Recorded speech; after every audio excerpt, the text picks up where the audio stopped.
नमस्कार, कार्यक्रम जिबेटमा स्वागत छ।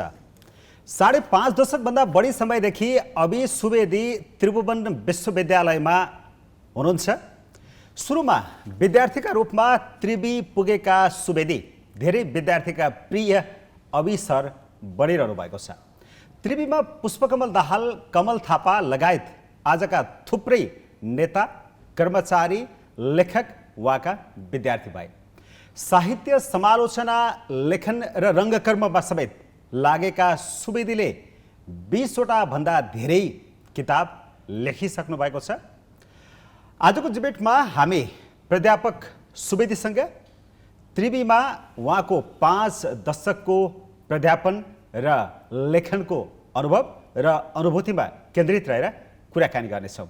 अभि सर, स्वागत छ यहाँलाई। धन्यवाद। अब तपाईँले अभि सरले नै बोलाएको मलाई मनपर्छ भन्नुभएको थियो, मैले त्यहाँ भेटेको थिएँ। त्यस कारण मैले पनि सिधै अभि सर भनेरै स्वागत गरेँ। सन्चै हुनुहुन्छ? अनौपचारिक जस्तो हुन्छ, मजा लाग्छ है। सन्चै। र बरु अभि गुरु भनेको चाहिँ मन पर्दैन, अलि अप्ठ्यारो लाग्छ भन्नुभएको थियो। अनि त्यही त गुरु भन्ने अलि पश्चिमतिरको विद्यार्थीले चाहिँ धेरै गुरु भनेको सुन्छु। हजुर।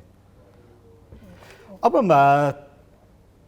तपाईँ कवि कि, समालोचक कि, नाटककार कि, रङ्गकर्मी कि के खास? होइन, यसरी छुट्याउनै पो अप्ठ्यारो हुँदो रहेछ। सबै काम गर्छु।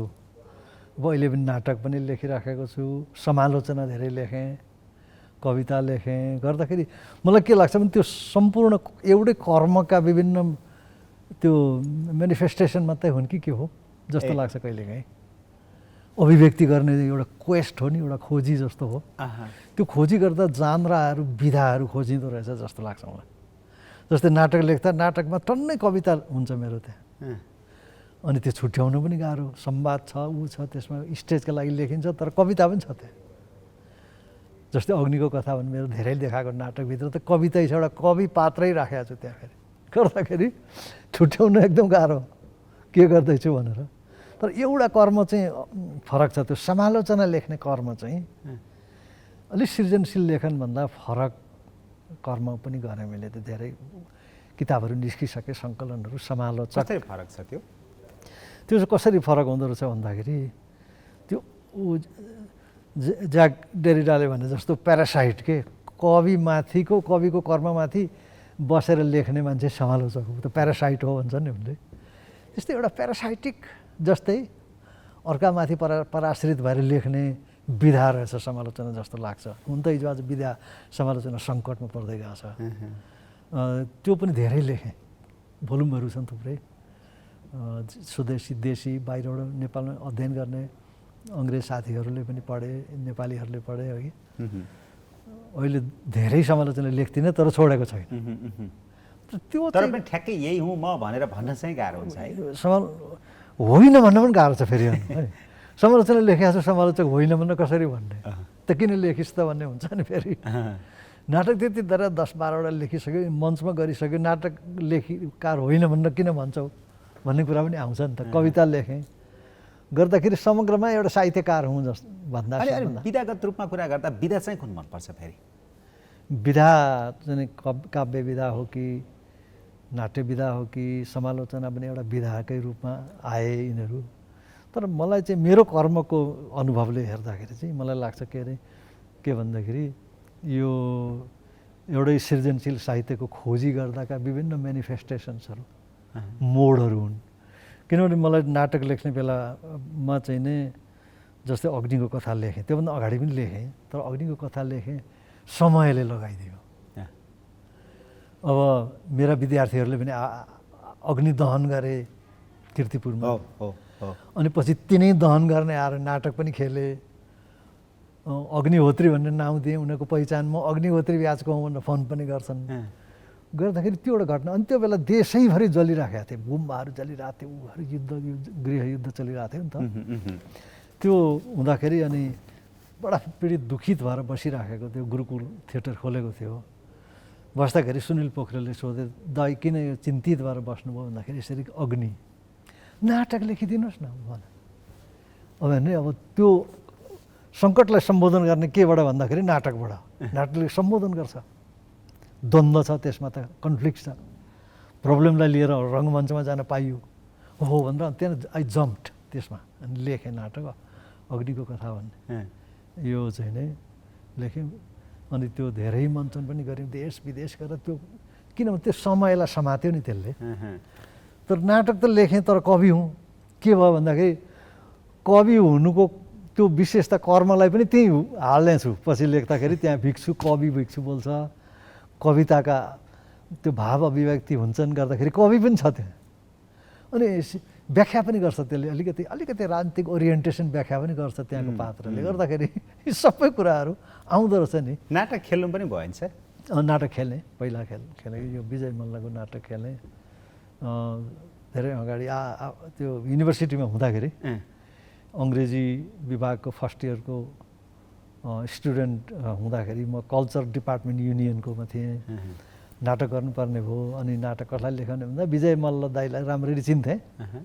नयाँ सडकमा भेला हुने अनि उहाँलाई नाटक लेखिदिनुहोस् भने बडा झुलाउनुहुन्थ्यो उहाँ चाहिँ अल्छी हुनुहुन्थ्यो गर्नुहुन्थ्यो त्यो बेला पछि लेखिदिनु भयो लेखेर अनि त्यो इन्दिरा रेस्टुरेन्ट भन्ने थियो एउटा ठाउँ त्यहाँ कफी खाएर बस्ने ठाउँ थियो अनि त्यहाँ कफी खाएर उहाँ ल्याउनु भयो त्यो म्यानुस्क्रिप्ट ल्याउनु भयो र पढ्नुभयो एउटा चाहिँ त्यो अचम्मको जाँफल सार्त्रको त्यो शैलीको नाटक लेख्नु भएछ कि उहाँले अनि मान्छे मरिसकेका मान्छेहरूको नाटक छ जमिनदारले मारेको छ तल अर्को त्यो मृत्यु लोकमा पात्र लगाएको छ त्यस्तो किसिमको नाटक विजय दाईले लेख्नुभयो अनि त्यस पछाडि शीर्षक के दाई यसको खोइ ढुङ्गा छन् सबै मरिसके अब त्यो पत्थरको के शीर्षक हुनु भने पत्थरको कथा गरौँ न त भनेर मैले राखेँ शीर्षक अनि पत्थरको कथा भनेर खेल्यौँ मुख्य भूमिका मैले खेलेका थिएँ हो यसरी नाटकमा खेल्नुभयो पनि लेख्नुभयो धेरै दह्रो मेसेज दिन पनि सकिन्छ त्यसबाट भनिरहँदाखेरि नाटक अलि बढी मनपर्छ नाटक मलाई धेरै मनपर्छ हो अहिले पनि लेख्दैछु मलाई किनभने धेरै त्यो लचिलो विधा रहेछ कि नाटक मैले अघि भने नि कविता पनि लेख्न हाल्न सक्ने भएँ कमेन्ट गर्न सक्छौँ किनभने एउटा पात्र नियुक्ति गर्दा भएको जस्तै सान्दाजुको महाभारत त भाइले हेर्न पाउनु भएन होला मैले त हेरेको छु त्यो बिपी कोइरालाको माथि लेखेको छ त्यो जस्तै अदालतको बयान चाहिँ यसो हेरेँ नाटक जस्तै छ उहाँ बोल्नुहुन्छ एउटा जज छ त्यसमा चाहिँ नि उहाँले गर्नुहुन्छ बोल्नुहुन्छ भन्दाखेरि अनि त्यसैमा उहाँको जीवन गुम्फन गरेर लिएर आएँ त्यो कुनै पोलिटिसियनको भन्दा नि लेखकको जस्तो उहाँले लेख्नुहुन्छ अनि अब व्याख्या त उहाँका धेरै पढिराखेका हुन् उहाँको काङ्ग्रेस पार्टीका मान्छेका व्याख्या त्यहाँ धेरै पढिराखेका हो मलाई त्यसको मतलब भएन र उहाँको व्यक्तित्वले छोयो यो त बडा महत्त्वपूर्ण मान्छे हुनुहुन्छ उहाँ भनेपछि उहाँलाई सान्दाजु भन्थे मेरो दाइ उहाँको पार्टीमा पनि हुनुहुन्थ्यो बितिसक्नु उहाँले सान्दाजु बडा मन पर्यो अनि सान्दाजुको महाभारत भन्ने शीर्षक राखेर लेखेँ त्यो यहीँ काठमाडौँ निकै मञ्चन भयो हो त्यसमा अब पात्रहरू नियुक्ति भएका छन् ती मजाले दर्शन पनि बोल्छन् राजनीति पनि बोल्छन् गर्दाखेरि यो नाटकले त धेरै चिज फ्लेक्सिबिलिटी बढी हुन्छ फ्लेक्सिबिलिटी धेरै दिँदो रहेछ त्यो सान्दाजुको महाभारत हेर्दाखेरि त सबै कुरा छ त्यसमा त्यसकारण मनपर्छ साहित्यका सिद्धान्तहरू पनि छन् त्यसमा राजनीति गर्ने बिपीलाई नै पारेर बोलेको छु तर उहाँकै बोली हालेको छु त्यहाँ घुमाएर उहाँको आत्मजीवनीहरूबाट सबैबाट हालेको छु गर्दाखेरि अहिलेको चाहिँ मलाई धेरै मन परेको विधा नै नाटक हो कि जस्तो लागिरहेको छ अहिलेको अहिले लेख्दै हुनुहुन्छ पछिल्लो पटक लेख्दैछु अहिले पनि के लेख्दै हुनुहुन्छ अहिले चाहिँ दुईवटा नाटक एकैचोटि लेख्दैछु सुनिल पोखरेलले भनेर र अरू पुष्कर गुरुङले पनि भनेका छन् तर त्यो डाइरेक्टरले भनेर होइन कि आफ्नै सुरले लेख्दै अहिलेको लेखिरहेको छु समयको लेख्दाखेरि बिचमा फेरि त्यो प्रभाव अलिकति फरक भयो समयले नाटक समय संवेदनशील टाइम सेन्सिटिभ हुँदो रहेछ क्या नाटक धेरै अनि त्यो अहिलेको समयले पछि समात्यो दुईवटा नाटक लेख्न थालेको एउटा हिप्पीहरूको विषयमा नाटक लेखिराखेको हो अनि अहिले किन हिप्पीको नाटक लेख्ने अनि भन्ने कुरा आफैलाई आउँदाखेरि के हो भने मलाई चाहिँ नि हिप्पीहरूको संस्कारको संस्कृतिको पुनरावृत्ति भएर दोहोरिएको कुराले छोडेन आफै पनि सानो खालको हिप्पी नै थिएँ त्यो बेला अनि त्यस कुराले छोडेन अहिले त्यो के विगतको भयो त अब हिप्पीहरूको आन्दोलन भनेको जुन एउटा युवकहरूले अराजक किसिमले मुभमेन्ट गरेका थिए त्यो सकियो त भन्ने क्वेसन आउँदाखेरि के आयो त भन्दाखेरि होइन सकिया छैन थोरै छन् उनको त्यही किसिमको आन्दोलन छैन तर यो अहिलेको क्यापिटलिस्ट वर्ल्डमा जुन अहिले त विषाक्त नै भइरहेछ नि विश्व, त्यतिखेर चाहिँ यसो हेर्छु युवकहरू अहिले पनि सब चिज छोडेर विद्रोहको अर्कै किसिमको रेनाउन्समेन्टबाट गरेर आइरहेका छन् भनेपछि ती युवकहरू जो थिए जसले आफूलाई हेपी भनिए ती अर्को रूपले प्रकारान्तरले छँदैछन् भनेपछि त्यो स्पिरिट त छोडिएको छैन। त्यो एक किसिमको मौन तर शक्तिशाली विद्रोह छोडिएको छैन भन्ने कारणले गर्दा अनि त्यही पहिलाको पनि केही मेमोरीहरू सम्झनाहरू राखेर एउटा त्यो लेख्दैछु। अनि अर्को पनि अलिकति राजनीति गर्नेहरूले राजनीतिक भन्ला नि त्यस्तो पनि एउटा लेख्दैछु, यस्तै छ। अनि अझ अब धेरै चाहिँ प्लान गरेपछि लेखिँदैन, त्यो एउटा डरलाग्दो छ। अर्को पनि एउटा नाटक चाहिँ हिमालको अभियानको विषयको लगभग 3वटा तयारी छैनन्, काम गर्दैछु भनेपछि मलाई अघि त्यो भाइको प्रश्नको मैले उत्तर दिँदैछु के छ भन्दाखेरि यो विधाले मलाई किन खिच्यो भन्दाखेरि यसमा सबै विधा समेटिन सक्ने ठाउँ हुँदो रहेछ कि हाउस फर अल द जानर जस्तो हुँदो रहेछ। त्यसले गर्दा आकर्षण भएको छ भनेपछि विधा त छोडेको छैन, कविता पनि छ त्यसमा, त्यो वैचारिक कुराहरू पनि छ त्यसमा, गर्दाखेरि सबै एकै ठाउँमा छ आउँदैछ भनेर नाटक विधा नै अहिले पछिल्लो मलाई सबभन्दा एउटा पत्यारिलो विधा जस्तो लागिरहेको। अबको बाँकी समय त्यतै बढी व्यतीत हुन्छ कि क्या हो? होइन, जान्दिनँ। यो समयको त आगत भन्ने कुरा त भवानी भिक्षुले एउटा आगत भन्ने उपन्यास लेख्नु भएको छ निकै ठुलो, त्यसको विषयमा त नभन्नु, तर आगत भन्ने कुरा अनिश्चित छ कि हाम्रा हिजोको त्यो योजना गरेका मनस्थिति पनि परिवर्तन हुन्छ। नभए यसो हेर्दाखेरि वरिपरि हेर्दाखेरि आगत र विगतका मान्छेहरू देख्छु, राजनीति गर्नेमा पनि देख्छु, विद्यार्थी देख्छु, आउने दिनहरूमा पनि उनीहरूले गर्लान् भन्ने लाग्छ। गर्दाखेरि आगत वर्तमान र विगतको एउटा समागम त सधैँ देखिरहन्छ कि त्यस कारण भोलि यसै गर्छु भन्न पनि सकेन। अब त उमेर पनि निकै जाँदै गयो नि त। ओके, अब त्यसो भयो भने थोरै विगततर्फ फर्क्यौँ है। विद्यार्थी भएर त्रिवीसँग जोडिनु भएको 5 दशक नाग्यो अहिलेसम्म गरिँदा 53 वर्ष जति भइगयो है। 53 वर्ष भयो। विद्यार्थी भएर जाँदा चाहिँ त्रिवी कस्तो थियो त्यो बेलाको? त्यो बेला त त्यो बेला चाहिँ कस्तो थियो भने त्रिपुरेश्वरमा भर्ना भएको म त्यो त्रिपुरेश्वरमा एउटा गेस्ट हाउस थियो, त्यसैलाई त्रिवीको क्लासमा कन्भर्ट गर्नुभएको रहेछ। अनि पछि त्यो कन्भर्ट गरिसक्दाखेरि अलि ठुलो गेस्टहरू अलि भएको त्यो बैठक कोठामा पोलिटिकल साइन्स अथवा त्यो बेला धेरै जहाँ विद्यार्थी हुन्छ त्यसको कक्षा राखियो। हिन्दीलाई सानो भान्साको एउटा उसमा राखियो। हामी अङ्ग्रेजीमा 10, 11, 12 जना भएको अलिकति सानो त्यस्तै भान्सा बसेर खाने कोठा रहेछ। पछि बुझ्दाखेरि त्यो गेस्ट हाउसका विभिन्न कोठामा कक्षाहरू रहेछन्, त्यसमा त्यसरी सञ्चालन भएका रहेछन्। त्यहाँबाट सुरु गऱ्यौँ।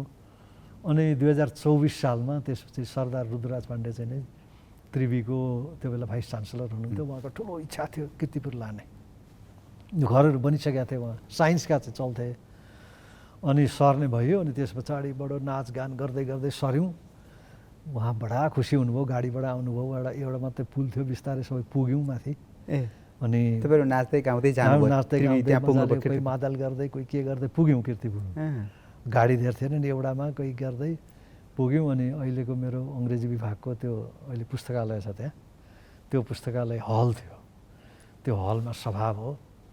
अनि सभा हुँदाखेरि उहाँले आफ्नो भाषण गर्न चाहनुभयो। अनि युनियनका केटाहरू थिए। अब त्यो राजनीति एउटा के छ युनिभर्सिटीको स्ट्रक्चर भनेको भने पञ्चायतकाल थियो, विद्यार्थीले पञ्चायत समर्थन गर्दैनथे।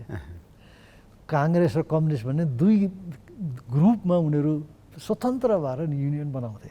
त्यो बडा इन्ट्रेस्टिङ थियो। पढाइ छोड्दैनथे फेरि। अनि त्यो बेला कम्युनिस्ट खेमाको निर्मल अर्जाल भन्ने, अहिले कहाँ छन् थाहा छैन, मभन्दा सिनियर उनीहरू, ती चाहिँ अध्यक्ष थिए। अनि अब तिनले कसिएर भाइस चान्सलरको अगाडि भाषण गर्न थाले। त्यहाँ सबै कन्भर्ट भयौँ। त खुसियाली छ गर्दा गर्दै। अनि मलाई लाग्छ सरदार रुद्रराज पाण्डेले इयरफोन झिकेर राख्नुभयो। अनि अब बुढा सुन्दैन के बोल्ने भनेर उनको भाषणै त्यत्तिकै त्यो रोकेका थिए कि उनलाई सुनाउनु चाहिँ इयरफोन राखेपछि अब के भन्न भाषण गर्ने भनेको चाहिँ त्यो किन सुन्न नचाहेको अनि सुन्न चाहनु केटाहरू कराउनु थाले खुसियालीको बेला के किन बोल्न थाले भन्ने भयो होला उहाँलाई मलाई अहिले पुरै सम्झना छैन त मलाई त्यस्तो लाग्छ अनि त्यसपछि कक्षाहरू भयो अनि मास्तिर त्यो एउटा सानो ठाउँमा गएपछि भाइस चान्सलर हामी सबै गएर बिरुवाहरू रोप्यौँ त्यसलाई पानी हाल्यौँ दिनदिनै गर्दा अहिले त्यो कक्षा गर्ने पछाडिको त्यो रुखहरू छ नि त्यो हामीले रोपेका रुखहरू हुन्थे त्यो पहिलो त्यहाँ सरेर जाने किर्तिपुर सरेर जाने ब्याजले रोपेका रुखहरू तिनीहरू राम्रै छन् तीसम्म काट्या छैनन् सर पहिलो ब्याज बन्नु भयो नि त्यहाँ जाने चाहिँ तर अगाडि पनि गइसकेका थिए त्यो साइन्सका त पढाइ त्यहीँ हुन्थ्यो हामी अङ्ग्रेजी र अरू बाँकी इकोनोमिक्स अङ्ग्रेजी पोलिटिकल साइन्स नेपाली यति ब्याज चाहिँ हामी त्यसरी गऱ्यौँ पहिलो ब्याज हुनुभयो पहिलो भएको चाहिँ त्यो बेला त्यस्तो बडो रमाइलो भएको थियो त्यो किर्तिपुर अनि तपाईँहरूलाई पढाउने केही भारतीय प्राध्यापकहरू पनि हुनुहुन्थ्यो अङ्ग्रेजीमा चाहिँ भारतीय प्राध्यापक हाम्रा कोलम्बो प्लान्टको प्राध्यापक हुनुहुन्थ्यो त्रिपुरेश्वरबाटै पढाउन सुरु गर्नुभयो एसएन वर्मा भन्ने एकजना बडो विद्वान मान्छे हुनुहुन्थ्यो पढाएको एकहोरो पढाउँदै जानुहुन्थ्यो अनि त्यहाँ सूर्यबहादुर साके सरले एउटा बडो राम्रो रुटिन बनाउनु भएको थियो उहाँलाई रोक भन्न नमिल्ने 12 बजे त्यहाँ त्यहीँ मास्तिर छेउमा तोप जान्थ्यो तोप पड्किन्थ्यो त्यो तोप जाने बेलामा क्लास सकिने गरी रुटिन मिलाइदिनु भएको छ उहाँले अनि 11बाट टोडी खेलको पड्काउने अनि त्यो टोडी खेल तोप पड्काउने त्यहाँ तोप हुन्थ्यो त्यहाँ त्यसकै पछाडि त्यो त्रिपुरेश्वरमा तोप थियो तोपखाना थियो अनि 11 देखि पढाउन थाल्नु 1 घन्टाको क्लास 12 मा बुङ तोप जान्थ्यो अनि बुढा उठ्थे त्यसपछि त्यसरी रुटिन पछि उहाँले भन्नुभयो यसरी अब बुढा उठ्दैन तोप पड्किने मिलाएको छ भन्नु त्यो पड्केपछि चाहिँ उहाँले छोड्नु अनि धेरै नजिकै थियो बुङै गर्थ्यो त्यो तोप हो यस्ता थिए इन्डियाबाट आएका विभिन्न बडा विद्वान मान्छेहरू थिए अङ्ग्रेजी पढाउने आउनु भएको थियो सबै अङ्ग्रेजी पढाउने उनीहरू कतिजना जति हुनुहुन्थ्यो 1 2 3 4 5 6 जना थिए सबै उसले गर्थे नेपालीका पढाउने त सूर्यबहादुर साके सर भन्नुभयो प्रिन्सिपल भइहाल्नु उहाँ चाहिँ हेड भन्नुभयो अनि कमल प्रकाश मल्ल भन्ने एकजना युवक हुनुहुन्थ्यो हजुर खिरिलो काटीको मजाले सुट लगाउने उहाँ पनि बितिसक्नु मेरो गुरु उहाँ हुनुहुन्थ्यो अरू त इन्डिया नै थिए सबै श्रीधर सर पनि हुनुहुन्थ्यो उहाँहरू त विद्यार्थी नै उहाँहरूका विद्यार्थी उहाँहरू त किर्तिपुर जानु भएन अगाडि नै एमए पास गरिसक्नु भएको थियो उहाँहरूले त्रिपुरेश्वरबाटै सिनियर हो नि उहाँहरू त अनि सर त्यसपछि आफैलाई पढाउने शिक्षकहरूसँग पढाउन थाल्नुभयो हजुरले भन्नाले तपाईँलाई जसले पढायो उनीहरूसँग पढाउने अवसर पनि मिल्यो म पढाएँ नि म अध्यक्ष भएँ म चेयरम्यान हुँदै मेरा गुरुहरू रिटायर भए गुरुहरू भन्नाले कमल प्रकाश मल्ल र मोहन लोहनी मेरा गुरु कमल प्रकाश मल्ल रिटायर हुनुभयो त्यो बेला अनि म त्यो बेला हेड थिएँ डिपार्टमेन्टको गर्दाखेरि सँगै पढायौँ मसँगै पढाउने मेरा गुरु मसँगै पढाउनेमा त कमल प्रकाश मल्ल अनि मोहन लोहनी मोहन लोहनीले सर्ट टाइम पढाउनु भयो किर्तिपुरमा कमल प्रकाश मल्लले पुरै पढाउनु भयो उहाँले त मलाई त्यो समीक्षा गर्ने साहित्य पढ्ने अध्ययन गर्ने तरिकाहरू धेरै चाहिँ सिकाउनु भने है उहाँहरू मात्रै हो 2 जना मेरो गुरु अरू होइन भण्डारी सर या हाम्रो श्रीधर लोहनी सरहरू रामेश्वर अधिकारी सर त्यो साथीहरू उहाँहरू पढाउनु भएन पढाउने सरसँगै आफूले पढाउँदा कस्तो लाग्दो रहेछ अथवा तपाईँको प्राध्यापन चाहिँ कहिलेबाट सुरु भयो नि मेरो प्राध्यापन चाहिँ धेरै अगाडि नै भयो तर किर्तिपुरमा भएन एलन डेभिस भन्ने ब्रिटिस काउन्सिलको प्रोफेसर थिए त्यहाँ ब्रिटिस काउन्सिलसँग सम्झौता गरेर युनिभर्सिटीले ल्याएको अनि ती अध्यक्ष थिए तिनले के भने एक दिन भन्दाखेरि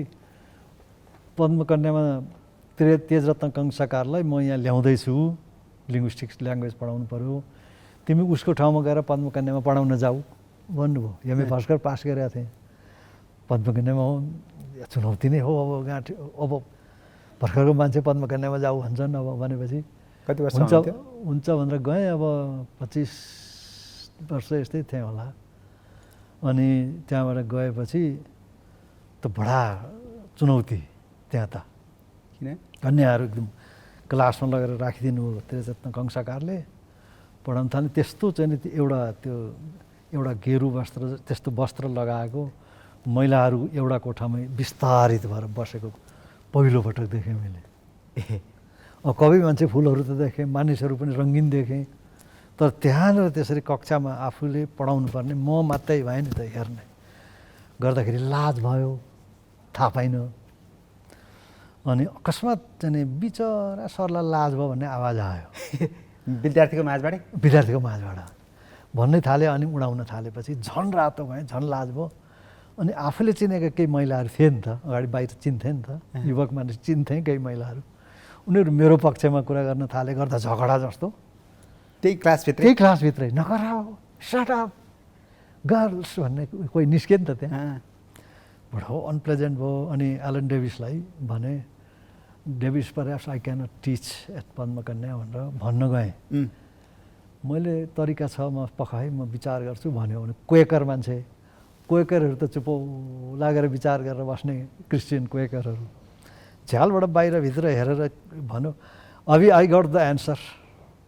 अरे एन्सर के भन्दाखेरि, go into the classroom, open the book that you are teaching, bury your face into the book, पुरा अनुहार मुख यसरी मुख छोप अनि पढाऊ भनेपछि त्यो त जोक भयो। उपाय सिकाएको त। अनि त्यहाँ नसकेपछि बिस्तारै लोकसेवा आयोग दिनुपर्थ्यो, सरकारी कलेजहरू थिए।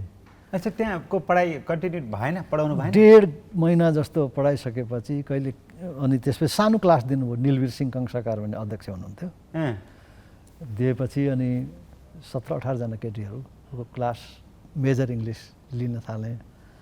लिँदाखेरि यसो निहुरिएर सही गर्दा गर्दै एकजनाले फुत्त कपाल तान्नु, कसले? एउटा लेडी विद्यार्थी। यसो फर्केँ, उहाँलाई पछिसम्म चिने, उहाँलाई बडा इम्बारस हुन्थ्यो, अहिले कहाँ हुनुहुन्छ थाहा छैन, यो सुन्नुभयो भने उहाँले थाहा पाउनुहुन्छ। अनि बडा रेस्पेक्टेबल महिला हुनुहुँदो रहेछ, त्यतिखेर विवाहित महिला हुनुहुँदो रहेछ।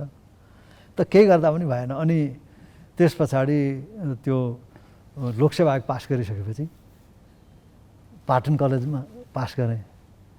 अनि त्यहाँ अरू पनि थिए, एकजना छान्नुपर्ने, म मात्रै पास भएँ, अरू भएनन् भनौँ न, नियुक्ति भएँ म। भएपछि जो केटीहरूले मेरो क्लासमा हैरान पार्थे, उनीहरूले अङ्गुर बाबा जोशी त बडा शक्तिशाली प्रिन्सिपल हुनुहुन्थ्यो, उहाँसँग गएर के भनेछन् भनेदेखि, म्याडम यो टिचर साह्रै राम्रो छ, वी सुड नट लुज हिम, जान दिनु हुँदैन भनेछन्। त्यो ऱ्यागिङ गर्न पाइँदैन भनेर। अनि गरेपछि अङ्गुर बाबा जोशी त बडा पावरफुल, क्विन रत्नलाई भनेपछि त जे पनि गर्नुहुन्थ्यो उहाँले। रानीलाई भन्ने बित्तिकै त हुकुम परमाङ्गी गराइदिने उसले। त्यो थाहा पाएपछि अलि युनियनहरूमा काम गरिसकेको अलिक विद्यार्थी चलाकै मान्छे, पोलिटिक्स त्यहाँ युनियनहरूमा भाग लिएको त हो नि। अनि त्यो चलाकी गरेर पाटन कलेजमा दौडेर गएँ। मङ्गलराज जोशी प्रिन्सिपल हुनुहुन्थ्यो, उहाँ चाहिँ नि राज दरबारमा ज्योतिषी ठुलो। उहाँलाई भने, तपाईँ यत्रो राज ज्योतिषी, यहाँको सिटमा मैले पास गरेँ, उता पद्मकन्यामा लान खोज्दैछन् मलाई भन्दाखेरि उहाँ कसिनु भयो र जानुभयो र अनि मलाई पाटन कलेजमै पार्नुभयो, झन्डै सार्न लागेका रहेछन्। मेरो बर्बादी हुन्थ्यो, टिचिङै गर्ने थिइनँ सायद। त्यस्तो अवस्था भयो? त्यस्तो मलाई बिजोकै भने। अनि त्यस पछाडि पाटन कलेजमा पढाउन गएँ नियुक्ति लिएर। अनि त्यो दुईतिर विद्यार्थी बस्ने, एकातिर कन्याहरू, एकातिर केटाहरू बस्ने, त्यहाँ त को एजुकेसन। त्यो केटीहरूसँग कसरी आत्तिएको रहेछ भने केटाहरूलाई मात्रै हेरेर पढाउन थालेँ। गरेपछि केटीहरूले कम्प्लेन गर्न गए प्रिन्सिपलकोमा, नयाँ आएको टिचरले हामीलाई पढाउँदैन, किनकि आई कन्ट्याक्ट हुन पाएन नि त भनेपछि अनि त्यहाँ एडजस्ट भएर त्यस्तै पढाउँदै गएँ। अनि त्यस पछाडि सरकारी उसमा चाहिँ नि त्रिभुवन युनिभर्सिटीमा नयाँ शिक्षा योजना प्लान आएपछि हामी त सरकारी थियौँ। अनि सूचना के आयो भने, तिमीहरू युनिभर्सिटीमा जाने कि सरकारमा जाने? सरकारमा जान्छौ भने जाइहाल मन्त्रालयमा, शिक्षा मन्त्रालय अन्तर्गत। युनिभर्सिटी बस्छौ भने राजीनामा दियो भने चाहिँ तुरुन्तै राजीनामा दिएँ मैले। र युनिभर्सिटी गएँ। दाजु बहुत धेरै रिसाउनु भयो। त युनिभर्सिटी गएँ। अनि त्यस पछाडि को रिसाउनु भयो? मेरो दाइ रिसाउनु भयो। किन? सरकारमा जाओस्, क्यारियर हुन्छ भन्ने दाइको विचार। पढाएर काम छैन भन्ने लाग्यो होला त त्यतै गएर चाहिँ नि अर्थो गरे हुन्थ्यो भन्ने उहाँको दाइको विचार। अनि म त त्यतै गएपछि अनि नेपाली र अङ्ग्रेजी दुइटै साहित्यकार म र लीला प्रसाद शर्मा अहिले हुनुहुन्छ यतै। अनि उहाँलाई लोकसेवा आयोगको अध्यक्ष प्रोफेसर यदुनाथ खनाल हुनुहुन्थ्यो, उहाँले बोलाउनु भयो, अलग अलग टाइम बोलाउनु भयो र तिमीहरू परराष्ट्रमा आइहाल, आवश्यकता छ, तिमीहरू अङ्ग्रेजी पनि लेख्ने, नेपाली पनि लेख्ने। भन्नुभयो, म केबाट बोल्न नसके हवस् हवस् सर भन्दै भागेँ। लीला गइहाल्नु हो, पछि परराष्ट्रमा हुनुभयो, पछि हुँदै पछि मस्कोमा राजदूत हुनु हुँदाखेरि मेरो अग्निको कथा नाटक चेखब हलमा हेर्ने मिलाइदिनु भएको छ। ए अभिले त यस्तो यस्तो लेख्नलाई पो युनिभर्सिटी बस्याएर छ भन्नुहुन्थ्यो अरे भनेर मलाई खबर सुनाउँथ्यो। अनि उहाँ जानुभयो, म गइनँ। ठिक छ सर, म अब हजुरलाई रोकेर अलि अगाडि बढाउँछु, अब फेरि समय सकिन्छ। अब तपाईँले पढाएका धेरै मान्छेहरू धेरै माथिको पदमा पुग्नु भएको छ, त्यसमा पनि सबभन्दा राम्रो गरेको को विद्यार्थी हो जस्तो लाग्छ भन्न मिल्छ? विद्यार्थीहरू, मलाई त राजनीति पार्टीहरूसँग मतलब नभएको मान्छे म, तर स्वतन्त्रताको पक्ष म पञ्चायत समर्थन नगर्ने, एकाधिकार सरकार मन नपर्ने मान्छे, बडो प्रजातान्त्रिक लोकतान्त्रिक पहिलेदेखि मेरो विचार।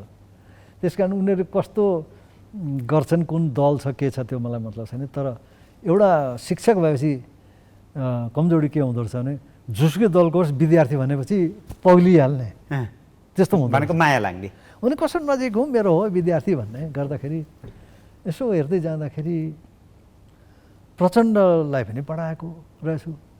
के हो भनेदेखि शान्ति सम्झौता बृहत हुन बाँकी थियो, अनि उहाँहरू चाहिँ बाबुराम उहाँ बाहिर निस्किसक्नु भएको थियो। लोकराज बरालले एउटा उहाँहरूलाई भेट्ने कार्यक्रम गर्नुभएको थियो। उहाँको संस्थामा जाँदाखेरि तल पुरा बढी चेकहरू सबै गरेर बाहिर माथि लगे जाँदाखेरि प्रचण्ड र बाबुराम बस्नु भएको थियो। हामी युनिभर्सिटीको 14-15 जना प्राध्यापकहरू थियौँ। अनि कुरा सबैले बोल्दै जाँदाखेरि अनि सम्बोधन गर्दै गए प्रचण्डले जाँदाखेरि यहाँका उपस्थित प्राध्यापक सबै विद्वानहरू मेरा गुरु अभिसर भनेर भन्नुभयो। अनि सम्बोधनका क्रममा भने सम्बोधनका क्रम भन्नुभयो। अब म त अब लिम्बुवानको मान्छे, आफ्नो बोली अब इन्फर्मल होइन, कहाँ पढाएँ हो गाँठे भनेछु भन्दाखेरि पाटन कलेजमा पढाउनु भयो भन्नु। ए भनेपछि जुङ्गा हटाएपछि चिने भनेर यस्तै जोक जस्तो गरेपछि अनि सम्झेँ। अलि जिउ ठुलो ठुलो भएको, अगाडिको सिटमा बस्ने, यसरी हल्लिने, यसो किताब मिलाएर यसो गर्ने, त्यो केटाको चित्र आयो मेरो। अगाडिकै सिटमा, अगाडि सिटमा बस्नुहुन्थ्यो, यसरी किताब मिलाएको चित्र आयो, सम्झेँ भने मैले। अनि त्यसपछि उहाँ चाहिँ मङ्गलराज जोशीसँग त्यो ल्याबोरेटरी गर्ने, साइन्सलाई एकदम बनाउने क्रम थियो त्यो बेला। मङ्गलराज जोशीसँग त्यसको लागि हिँड्ने विद्यार्थीमध्ये उहाँ एकजना हुनुहुन्थ्यो प्रचण्ड। मलाई सम्झना छ प्रचण्ड र अरू 1-2 जना खुब प्रिन्सिपललाई सहयोग गरेर त्यो साइन्सलाई बनाउनेमा खुब सहयोगी विद्यार्थी लिएर हिँड्नु। धेरै माथिल्लो तहसम्म आएको विद्यार्थीमा उहाँ नै पर्नुभयो? प्रचण्ड नै अहिले माथिसम्म आएको जस्तो लाग्छ मलाई चाहिँ नि। अनि त्यो बेला मैले पढाउने स्टोरिज फ्रम सेक्सपियर पढाउँथेँ। स्टोरिज फ्रम सेक्सपियरमा ट्रेजेडीका कथा, कमेडीका कथा, हिस्ट्री 3 थरी हुन्छ नि त त्यहाँ। सेक्सपियरका सबै एकै ठाउँमा थिए। अनि नेपाल टेलिभिजनमा एकपटक एउटा वरिष्ठ भाइ पत्रले यसरी अन्तर्वार्ता गर्दा सोध्नु, अभिसर तपाईँले प्रचण्डलाई के पढाउनु हो भन्नुभयो। उहाँले अलि रेटोरिक जस्तो। मैले भने मैले उहाँलाई ट्रेजेडी पढाएँ, कमेडी पढाएँ, हिस्ट्री पढाएँ, अहिले 3 थोक गर्दै हुनुहुन्छ भने। अहिले सुन्दै हुनु होला, उहाँलाई थाहा छ नाउँ चाहिँ तहरी। अनि सबभन्दा धेरै पढाएको र माथि पुगेको सायद विद्यार्थी उहाँ नै होला, प्रचण्ड नै भयो। अनि पछि त कमल थापा भए, तर कमल थापा भन्दा पनि उहाँ नै हो।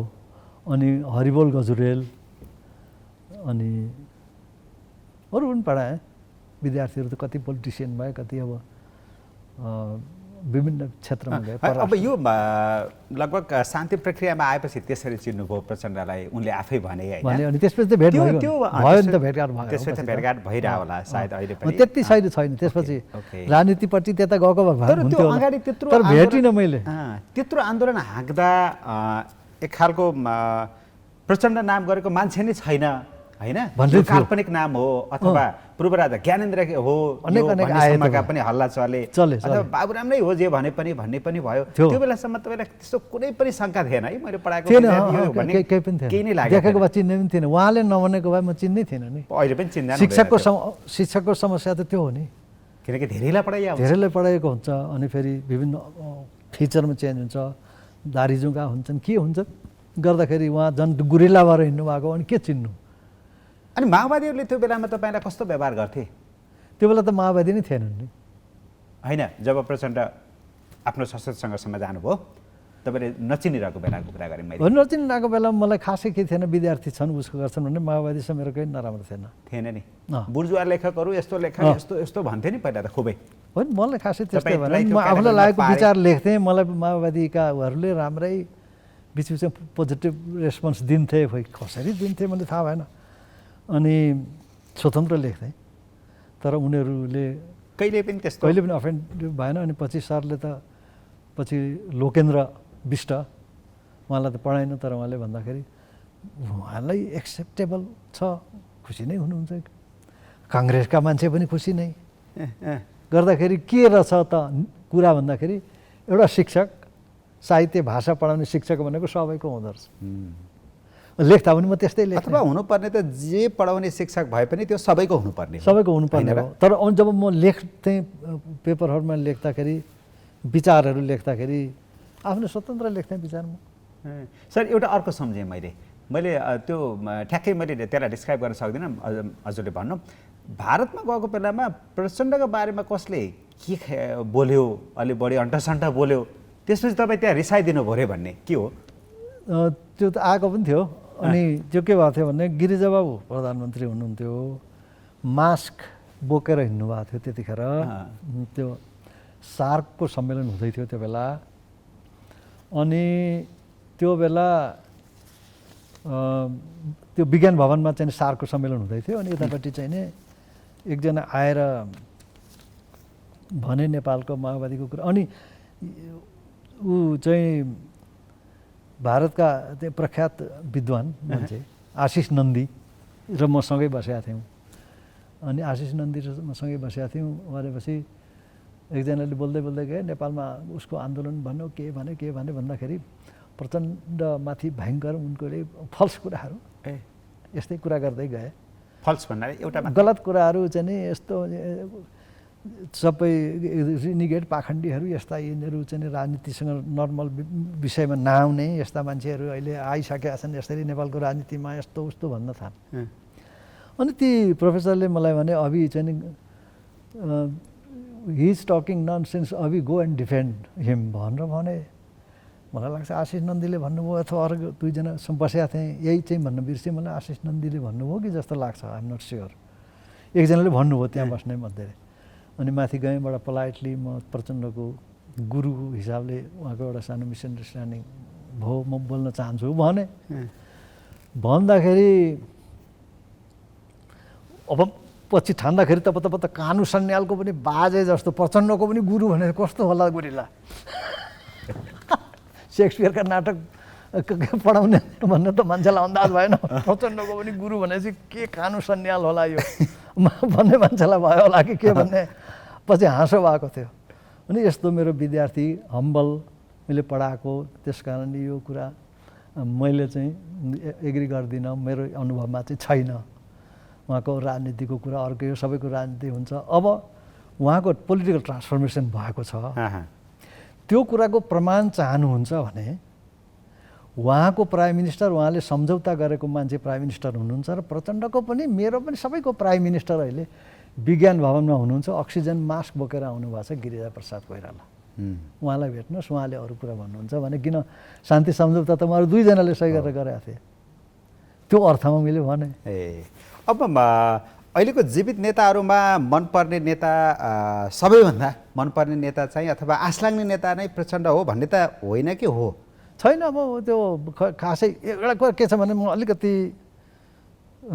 जाक डेरिडाहरूलाई बढी मान्ने, अलि डिकन्स्ट्रक्सन मान्ने, कुनै सेन्टरलाई ढ्याक्क नमान्ने मान्छे, साइकोलोजी भएको मान्छे, कल्चरल स्टडिज गर्ने अलिकति त्यस्तो सेन्टर नमान्ने मान्छे भएको हुनाले कसैले यसैले गर्छ भन्ने त्यो किसिमको सेन्टर मान्न सक्दिनँ कसैलाई पनि।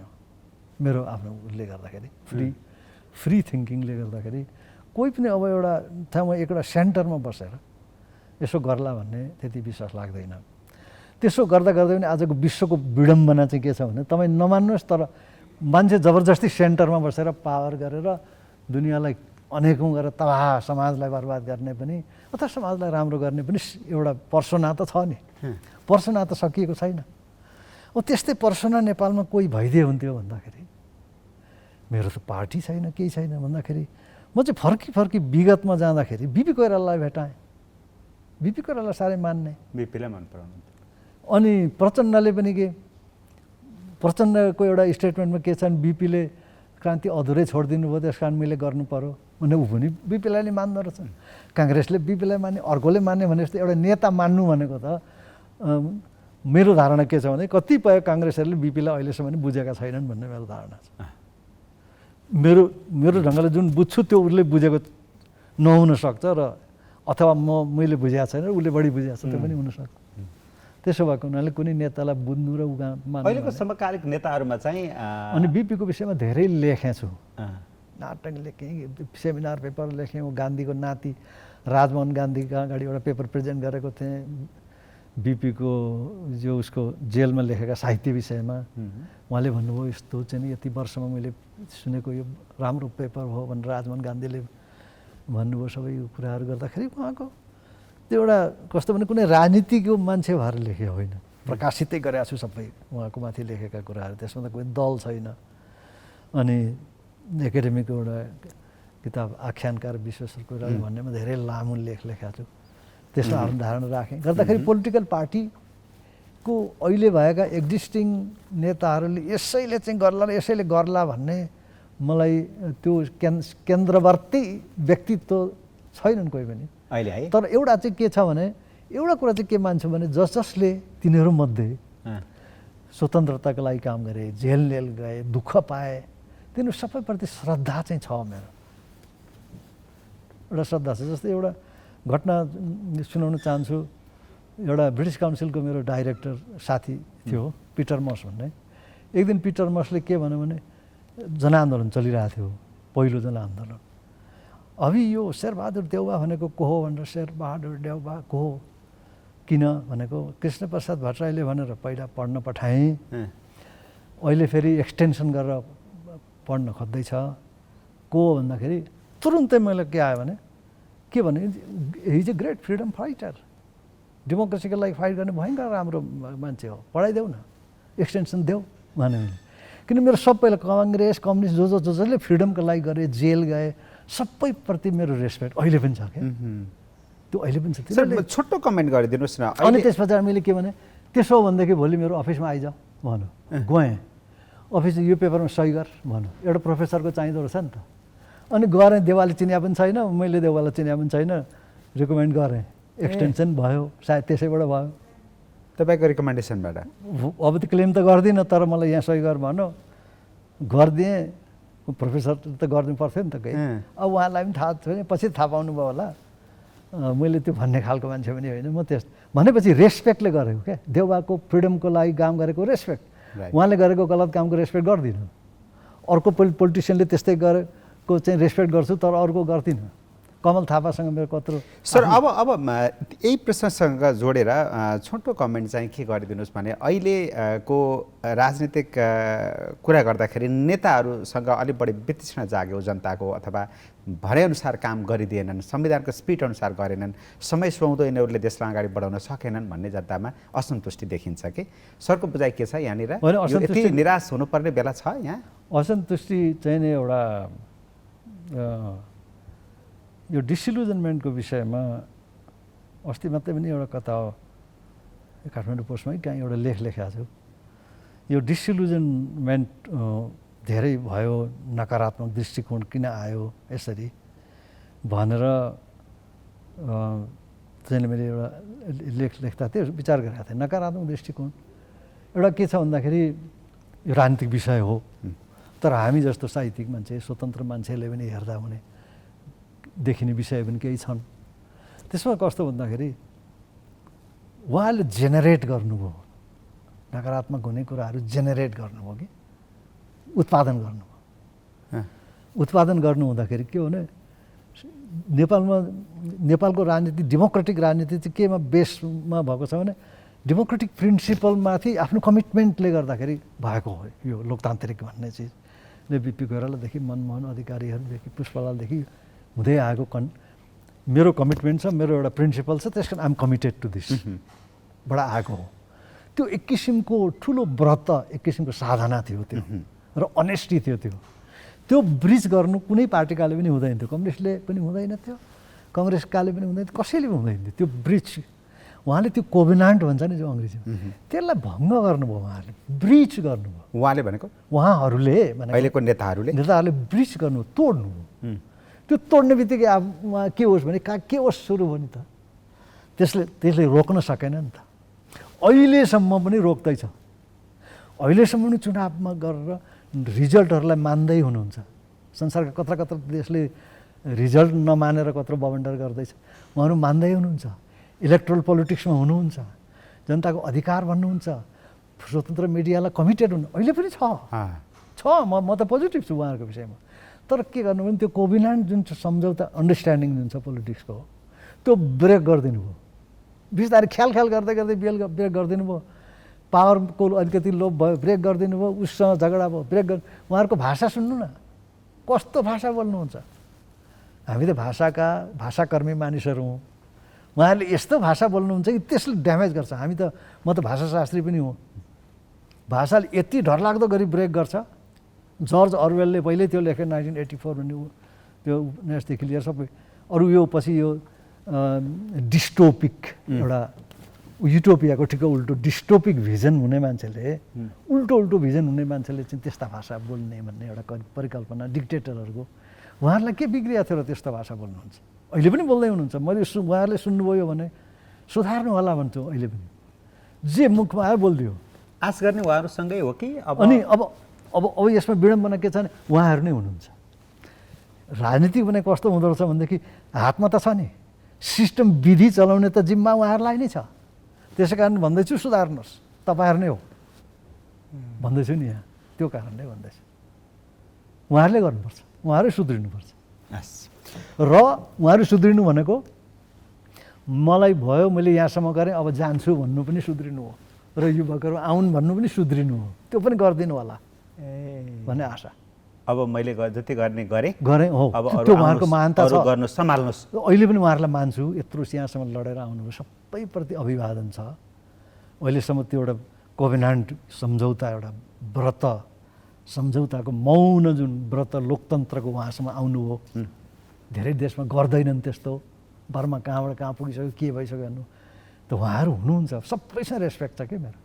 तर उहाँहरूले दुर्भाष्य त्यस्तो भाषा नबोल्नुहोस्, दुर्वाच्य भनेको नबोल्नुहोस्। भाषामा पनि त्यसमा गुण हुन्छ। महात्मा गान्धीले भन्नुभएको कुरा पनि सम्झिनुहोस्।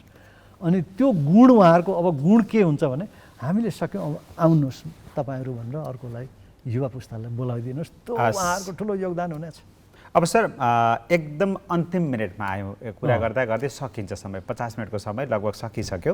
एउटा प्रश्न चाहिँ तपाईँलाई राख्नै पर्ने हुन्छ, यो राखिएन भने पनि फेरि अधुरो हुन्छ कि जस्तो लाग्यो। त्रिवीको अवस्था बिग्रियो, गुणस्तर बिग्रियो, भताभुङ्ग भयो, लथालिङ्ग भयो भन्छन्। खास चाहिँ के भइरहेको थियो? अस्ति मैले काठमाडौँ पोस्टमा एउटा लेख लेखेँ, धेरै मान्छेले सेयर गरे। त्यसमा मैले त्यसमा विश्लेषण गरेर लेखेको के थियो भनेदेखि विद्यार्थी पहिला पनि पोलिटिक्स गर्थे। त्यहाँ भनेको छु मैले, विद्यार्थी पहिला पनि पोलिटिक्स गर्थे। काङ्ग्रेस र कम्युनिस्ट हुन्थ्यो, अघि पनि अगाडि एउटा उदाहरण ल्याएँ। तर क्लासमा पढ्ने उनीहरूको सिस्टमलाई कहिले पनि तोडेनन्, कहिले पनि बिगारेनन्। उनीहरू आफ्नो उसमा गर्थे। तर कतिखेर हो भनेदेखि यसो उनीहरूको त सङ्गठन थियो, नेतृत्व गर्थे, गर्थे। तर के भयो भनेदेखि उनीहरूले भनेको बेला सडकमा आउन सक्ने, हडताल गर्न सक्ने, यो सबै चाहिँ इन्स्ट्रुमेन्टल थिए उनीहरू। राजनीतिक दलहरूले त्यो देखेपछि त्यो घिउ देखे भन्छन् नि, यहाँनिर सजिलो रहेछ भनेर विद्यार्थीमाथि ह्यान्डल गरेर हालिदिनु भयो र विद्यार्थीको दुरुपयोग गर्नुभयो। अहिले पनि म राजनीतिक पार्टीहरूलाई भन्छु उहाँहरूले दुरुपयोग गर्नुभयो, यो गर्नु हुँदैन। त्यो विद्यार्थी सङ्गठन नै नभए त्यता के हुन्छ, अथवा युनियनहरू नभइदिए के हुन्छ त्यहाँ? अनि युनियन भए युनियन भएर बिग्रिँदैन। तर युनियनलाई पार्टीको अनि कतिसम्म हुन्छ भने पार्टीको हिजोको मिटिङमा फलाना नेतालाई विद्यार्थी सङ्गठनको हेर्ने जिम्मा दिइएको छ भने हुन्छ। पार्टीले किन गर्ने? उहाँ विद्यार्थी हो र, बुढो 50 वर्ष भइसक्यो, उहाँ विद्यार्थी सङ्गठनको जिम्मा लिएर हिँड्नुहुन्छ। यो दुरुपयोग पार्टीहरूले गर्नुभएको छ, त्यो नगरिदिनु पर्यो। मेरो आह्वान, एउटा शिक्षकको आह्वान त्यही हो, नगरिदिनुहोस्। विद्यार्थी राजनीति गर्छन्, के गर्छन्, आफै गर्छन्, त्यसको विकृति हो त्यो। अनि पछि गएर के भयो भन्दाखेरि त्यो सङ्गठनले गएपछि त्यो पर्क जस्तो भनेको छु मैले त्यो लेखमा, एउटा बाँडी खाने पोजिसनको बार्गेनिङ पनि युनिभर्सिटी पारिदिनु हो। त्यहाँबाट पैसा आउँछ, मेरो पार्टीको चाहिँ त्यसले पैसा आउँछ, उसको आउँछ, यो गरिदिएपछि बिग्रियो, यो नगरिदिनुहोस्। यसमा त प्राध्यापकहरू पनि त लाग्नुहुन्छ। प्राध्यापक लागे, प्राध्यापकलाई पनि भनेको छन्, कर्मचारीहरू लागेको छ। प्राध्यापकलाई पनि ठ्याक्कै पार्टीले समात्यो त, ऊ त पार्टीकै त्यस्तो भएर गए कति प्राध्यापकहरू भनेको छु मैले, त्यही लेखमै भनेको छु। भनेको दलले त्यहाँनिर दलले विद्यार्थीको सङ्गठनमा मजाले हाल्नुभयो दलहरूले हात। पार्टीकै सङ्गठन अरे 50 वर्षका बुढाहरू छन्, पार्टी विद्यार्थी सङ्गठन छ उहाँहरूको। अनि त्यस पछाडि प्राध्यापक साथीहरू पनि लाग्नु भएको छ उहाँ। यो गरिदिएन भने त्रिवी यो गर्नु हुँदैन। अनि यो त्यसो नगर्नु हो भनेदेखि त्यो नर्म अहिलेसम्म पनि छ, टोटल्ली बिग्रेको छैन। हजुर, ए हामी जस्ता पोलिटिकल चेतना चाहिँ भएका तर त्यसभित्र नहुने प्राध्यापक छौँ नि त, कति छन् नि। चेतना त हुनु पऱ्यो नि, राजनीतिक चेतना त कोही कसैको पेवा होइन नि त। हामी चेतनशील छौँ नि, म साहित्यकार हुँ, म चेतनशील छु नि। राजनीति झम्पल सात्र चेतनशील थिएन र। हस् सर।